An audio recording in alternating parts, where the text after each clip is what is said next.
Assalamu alaikum everyone.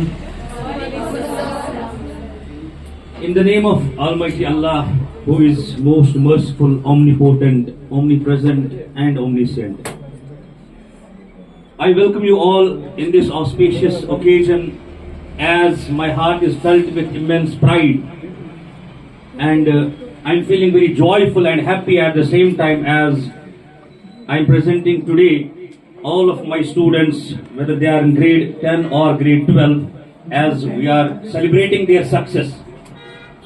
It is indeed their hard work that has made them to sit on the chairs, and while the other students are seated on the floor.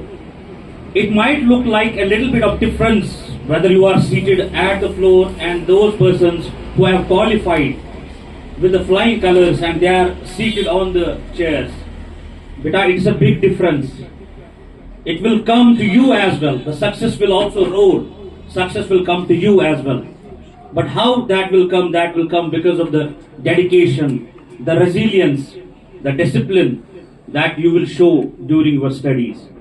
आपकी इस journey में बेटा highs and lows आते हैं, आपकी इस journey में जो है अप्स एंड डाउन्स आते हैं, जैसे कि आप सभी बच्चों ने डिफरेंट हर्डल्स को फेस किया होगा, डिफरेंट ऑब्स्टेकल्स को फेस किया होगा, because your journey is never smooth, you know that.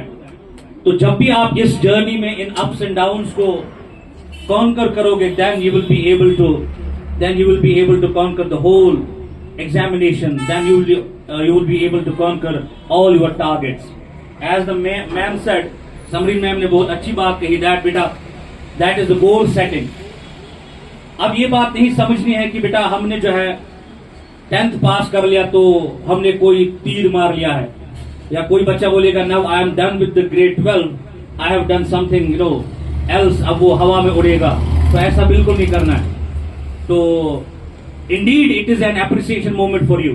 Indeed we are proud of you, all of you who have passed with the flying colors, and I am again congratulating you with the depth, with the core of my heart, क्योंकि आपने जो मेहनत करी है, आपके parents ने जो dedication show करी है, आपकी जो sleepless nights as said by the sir, तो वो सारी जो है काम आई है, उन सभी का रिजल्ट इस वक्त आया है. लेकिन बात में फिर से ये कहूंगा, that is the goal setting.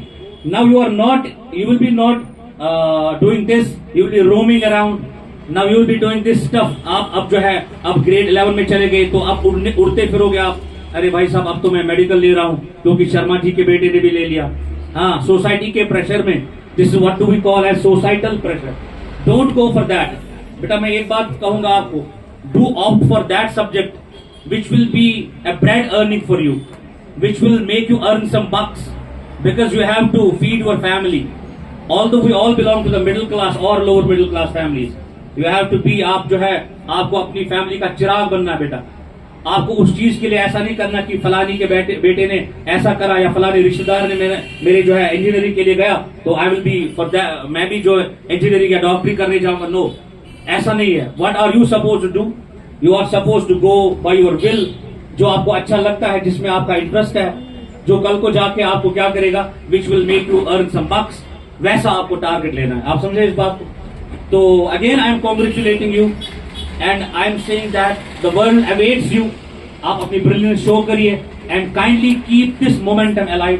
जिस मोमेंटम से आपने ये वाला एग्जाम क्वालिफाई किया है, और मैं आप दुआ करता हूँ आप जिंदगी का हर एक इम्तिहान अच्छे से पास करो with the same brilliance, ताकि आप हमारा फिर से नाम रोशन करो और इस एकेडमी का again and your parents as well.